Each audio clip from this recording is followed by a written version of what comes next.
E eu faço parte de uma comunidade chamada Trilha da Luz. Para quem não conhece, comunidade Trilha da Luz, curta a nossa página no Facebook. O cara já aproveita, né?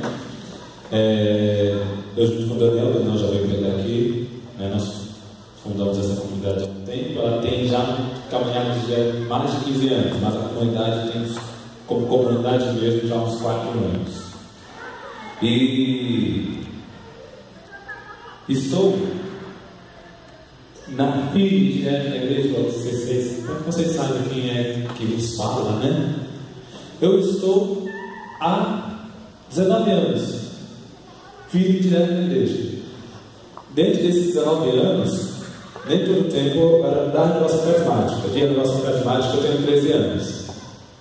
Tinha 13 anos de renovação. Apesar de que há 19 anos atrás eu pisei no primeiro grupo de oração. Minha madrinha, cumprindo com a sua função de madrinha, me levou no grupo de oração. Olha aí, né? Minha madrinha Silvana, minha tia Silvana. E apesar de eu ter pisado há 19 anos no grupo de oração, eu ainda não foi naquele tempo que eu fiquei no grupo de oração. Demorou um pouquinho até eu realmente firmar na nossa carismática católica. Faço parte do núcleo de música e artes da Arquidiocese de São Paulo. Atualmente eu estou está uma transição de coordenação. Na coordenação do Ministério de Música na região Ipiranga da Arquidiocese de São Paulo. Eu estava lá nesse ministério. Não sei como é que vai ser agora com os novos coordenadores. E faço parte também do núcleo de formação, de formadores da escola de formação da ICC, a antiga Paulo Apóstolo. Somos formadores lá da Arquidiocese de São Paulo também. Gente, existe um tempo para cada coisa. Isso é o que Deus quer nos falar. Que existe para nós um tempo. Deus quer falar para nós isso. Ele determina um tempo. Ele entra na nossa história. Ele entra no nosso meio. Nesse nosso cotidiano. E no nosso cotidiano ele mostra que ele tem planos para cada um de nós. Ele mostra que ele tem planos para mim, para você, para esse grupo de oração. E que os planos são dele, não são nossos planos. Abra lá em Eclesiastes, capítulo 3, versículo 1 ao 15. 3, Eclesiastes. Esse é um dos livros que é uma pegadinha, né? Porque tem Eclesiastes e Eclesiástico. Não é o Eclesiástico, é o Eclesiastes. Você achou os Salmos? Anda um pouquinho mais pra frente que você achou o Eclesiastes. Um pouquinho depois Salmos, em Provérbios, né? Ah, eu achei os Salmos. Opa, achei. Então, seria aí mesmo. Tem gente que de repente vai aproveitar e vou procurar Eclesiastes. Espera, Gênesis, né? Não, achou? Amém? Amém. Vamos lá, gente. Há um tempo para tudo e um tempo para todo propósito debaixo do céu. Tempo de nascer e tempo de morrer.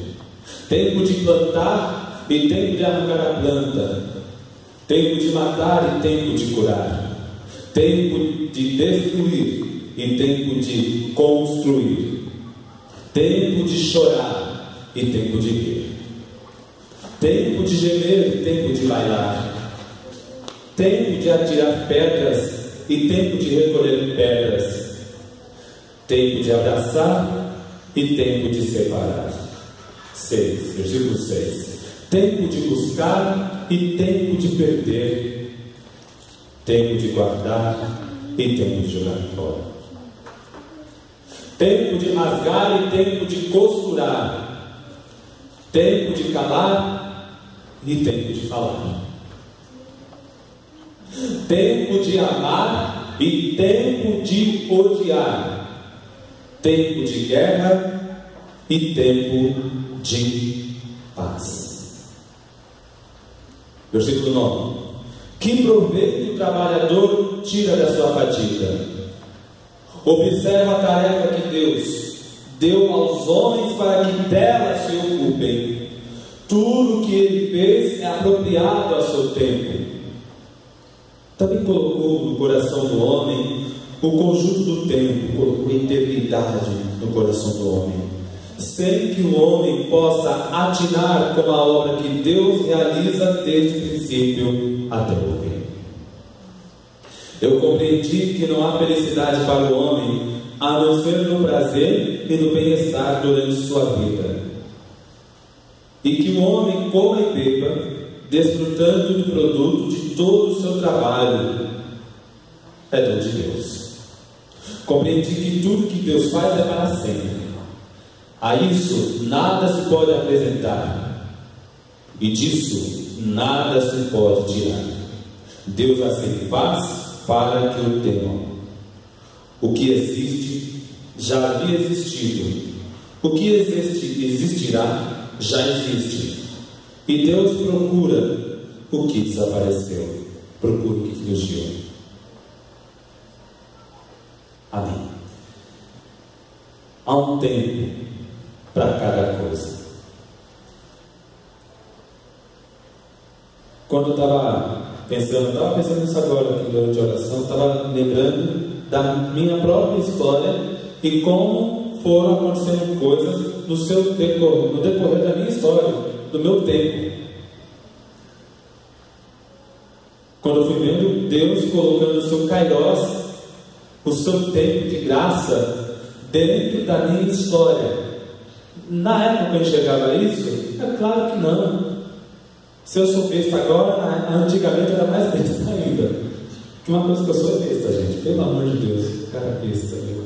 Olha, você imagina, né? Como é que é a coisa? O ano de 96, o ano que eu comecei na igreja, filho, foi um ano que ao mesmo tempo eu pisei num grupo de oração, apesar de depois ter engajado no grupo de jovens e não gostava do pessoal da renovação carismática. Não é que eu não gostava do pessoal, quero deixar claro que eu não gostava da renovação. Não entendi, então fico aqui, né? Essa coisa de renovação carismática, sei não. E amigos meus que eram da renovação carismática vêm falar comigo, né? Não, mas olha isso aqui, olha, tem um livro aí da renovação, tem um grupo. Então eu tive um tempo assim, meio rebelde. Eu sou rebelde. RBD. No ano de 96, ao mesmo tempo que eu pisei no grupo de oração, foi o ano que eu pisei também no grupo de jovens e comecei a engajar na igreja. Eu sou novo, em 96, 19 anos, mas eu sou um rapaz novo, tenho 32 anos. Então, né? Falo 32 porque eu passo em agosto, então já tenho 32 anos. Porque eu estou mais perto de 32 do que do 31, concorda? Não, né? E gente, olha pra cá, presta atenção. 1996 também foi o ano que eu pisei na maçonaria, na ordem de Rolê. E isso um pouco antes de pisar no grupo de oração e me engajar no grupo de jovens. Eu fui levado para uma reunião da ordem de Rolê, que era considerada como se fosse um grupo de jovens da maçonaria, para ser iniciado nesse movimento que a igreja tem documentos falando do problema da maçonaria e da igreja católica. É grave. Por quê? Infelizmente, pessoas da família da minha madrasta, né, tinham isso daí, esse envolvimento. Porém, eu não fui iniciado nessa ordem, graças a Deus. Deu tudo errado para eu morrer depois. Porém, gente, presta atenção. Como Deus é bom. Foi nesse ano que Deus falou: antes que ele fuja de mim, antes que ele se envolva com coisas que eu não quero que ele se envolva, eu vou intervir na história dele. Então, desde 96 até hoje em dia, eu estou direto na igreja. Eu não tenho um tempo que eu me afastei depois disso. Me afastei assim. Teve tempos que eu parei de fazer, não fiz tantas coisas, mas eu sempre estava em atividade, com a graça de Deus. Em 96 também foi um ano que uma professora minha da antiga educação artística, agora matéria arte, eu sou professor de arte, trabalho com arte, trabalho com música, trabalho como maestro. E uma professora que quer se aposentar chegou e mostrou para mim uns livros dela de educação artística. Falou: Edson, são os seus, eu sei que vai ser mais útil para você do que para mim. Veja, eu não pensava em fazer a faculdade de educação artística, mas um sinal de que Deus, através daquela pessoa, começou a intervir na minha história. Assim como, agora bem mais recente, quando antes de eu estudar regência, como eu falei, eu trabalho meu de maestro, eu não ia fazer, eu queria dar aula de arte só. Eu ia só dar aula de arte, não quero. Eu estava noivo na época, aí ela falava: você tem que fazer. Eu falava: você tem que mandar em mim, falar o que tem que fazer. Eu, aquela cabeça de filho, um bicho besta, né? Era mais eu. Até que, na época eu tocava nos retiros de intercessão da diocese, chegou, eu estava tocando, e chegou uma intercessora que eu não sabia quem era, lá no fundo do salão. Nesse coisa que eu não vou fazer, ela chegou para mim e falou: Ederson. A Ederson não sabia meu nome, né? Ô moço, eu não sei porquê, mas enquanto você tocava violão, atrás de você eu vi um maestro fazendo assim, os bracinhos dela assim. Aí eu falei: Deus, você gosta, né? Já entendi, não precisa mais, né? O ano seguinte já estava no curso de regência. Mas, por que eu falo isso? Porque muitas vezes, quando o Senhor quer mostrar na nossa história o que nós devemos fazer naquele tempo, ou não devemos fazer naquele tempo, nós, por causa da nossa humanidade, acabamos travando, nos limitando na nossa visão, ficamos limitados e não queremos sair daquele lugar, porque é um lugar cômodo, e não percebemos que aquele tempo é o tempo que Deus está dando para você, para nós, para mim. Não conseguimos perceber os sinais do tempo de Deus na nossa vida, no dia a dia, e aí fica num lugar limitado, onde vai tampando a visão, aí fica aqui, né? Limitando aqui, ó, tá cômodo aqui, né? Tá quentinho aqui, de repente não vou sair não. A pessoa se limita e não vê o Deus que passa, não enxerga o Deus que passa. Existe tempo para cada coisa. Como diz o começo da passagem: tempo de nascer, tempo de morrer, tempo de plantar, tempo de arrancar a planta. E mais à frente em Eclesiastes também vai falar: não quer adianta a pessoa plantar e depois ficar ali olhando para o nada. Vou usar minhas palavras aqui, olhando para o teto. Plantei, né? Presta atenção que vai colher. Presta atenção que vai colher. Gente, há um tempo para cada coisa. Assim como diz que existe o tempo de chorar, tem um tempo de chorar. E assim também como diz na passagem que há o tempo de rir, Também, meu irmão e minha irmã, existe o tempo da promessa na sua vida. Não adianta nós queremos acelerarmos a promessa de Deus. Se a promessa de Deus, ela vai se cumprir. Se a promessa de Deus, ela vai se cumprir. A vontade de Deus vai se cumprir. Sim, mas você primeiro não queira adiantar o tempo de Deus. Porque o tempo de Deus é o tempo de Deus. Mas, gente, o Senhor quer fazer com que nós, ao experimentarmos do Kairos dele, do tempo da graça dele no nosso dia a dia, Ele quer que nós estejamos atentos para cada sinal que Ele mostra no nosso dia a dia. Cada sinal. Porque muitas vezes nós deixamos as coisas passarem porque nós não estávamos atentos. Muitas vezes nós deixamos as coisas de Deus passar na nossa vida. Por quê? Porque nós não organizamos a nossa vida direito. Nós não organizamos o nosso dia a dia direito. Nós não organizamos o nosso tempo de oração direito. Nós não organizamos as nossas coisas práticas direito.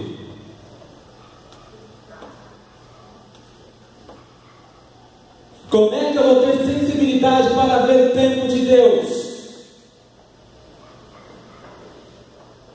Se nem arrumar as coisas do seu quarto você consegue. Se nem arrumar questões práticas da sua casa.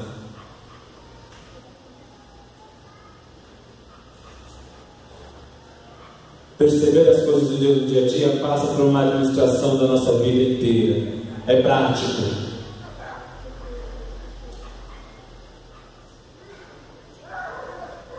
Administrar o tempo, administrar a nossa história, ver como nós temos vivido o nosso tempo, faz com que nós percebamos, tenhamos mais sensibilidade para ver o que Deus quer de nós. Se você faz isso, você tem tempo para rezar. Que tempo, aliás, nós temos, né? É uma coisa interessante dos judeus. Os judeus realizam os chamados berakás. Durante o dia tem que fazer mais de 100 berakás, que é ação de graças. Beraká, em hebraico, ação de graças, e que em grego, ação de graças é Eucaristia. É interessante. Então eles levantam, eles falam: bendito seja o Senhor Deus, por esse sol que já brilha, por esse galo que cantou já de manhãzinha. E já começam a louvar a Deus, já colocam o Senhor nas primícias do dia. Meu irmão, minha irmã, se você não coloca o Senhor nas primícias do seu dia, como você quer perceber se agora é o tempo de Deus? Se você não tem intimidade com Deus do tempo,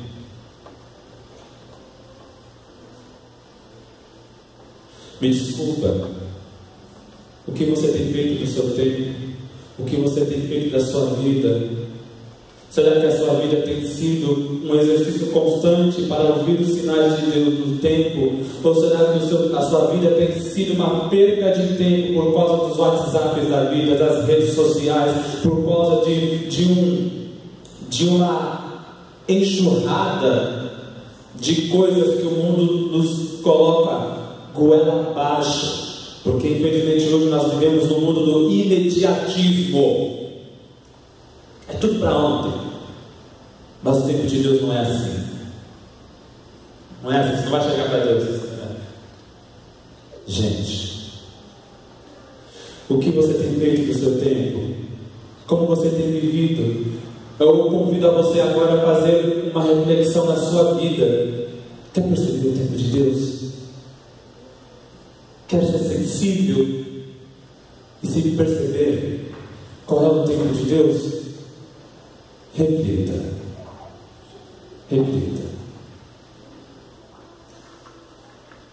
esse agora é o tempo da promessa? Pensa nisso. Será que você tem vivido no tempo certo de Deus? Será que isso que você está pensando em fazer, ou que você até está fazendo, será que era para você estar fazendo agora? E você já começou a colocar os pés pelas mãos e se enfiar em coisas que você não deveria ter entrado. E aí dá tudo errado. Eu te convido agora a refletir sobre a sua vida. 2 perguntas. Qual tempo você tem vivido? Que tempo é esse que você tem vivido?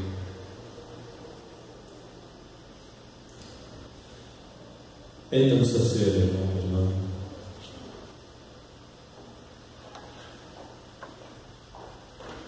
O que você tem feito da sua vida? O que você tem feito do seu tempo? Você tem perdido tempo? Já se coloca em oração?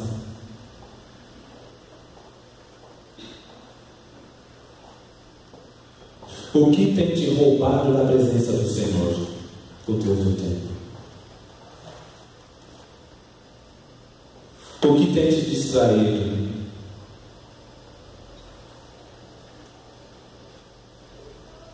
O que tem te roubado dos momentos de oração? O que tem te roubado das coisas que você tem que fazer, mas pelo contrário, você acaba ficando até o domingo inteiro deitado naquele sofá, colocando todo o tempo que você deveria ter aproveitado por água abaixo. Quanto tempo? Eu quero agora que você pense nisso, coloque isso em oração. Cada momento que você vive, meu irmão, tem que ser pleno. Cada momento que você vive, minha irmã, tem que ser pleno. Você está aqui agora, aqui nesse grupo de oração. Então esteja plenamente nesse grupo de oração. Você está em casa, com a sua família. Esteja plenamente com a sua família. Há um tempo para cada coisa. Há um tempo para você começar esse relacionamento. Mas eu estou solteira. Tem um tempo certo, viu? E esse tempo é o de Deus, não é o seu não.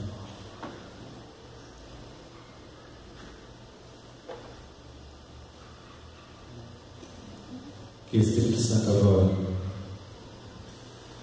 coloque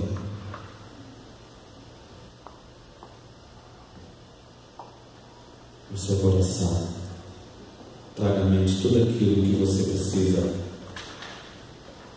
trazer, mudar e trazer na presença de Deus, para que você entre e essas coisas entrem no seu tempo, no tempo de Deus e não no seu tempo.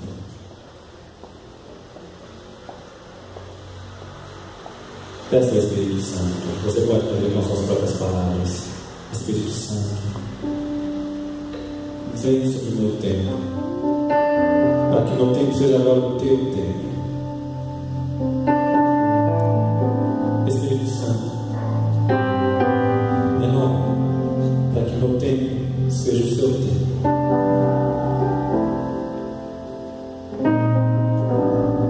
Transforma meu ser. Faça-me mais sensível para que o seu tempo esteja na minha vida. Meu irmão, minha irmã, você pode ficar de pé. Na calma que Deus te deu. E peça para o Espírito Santo transforme a sua vida, te deixe mais sensível para que você perceba o tempo.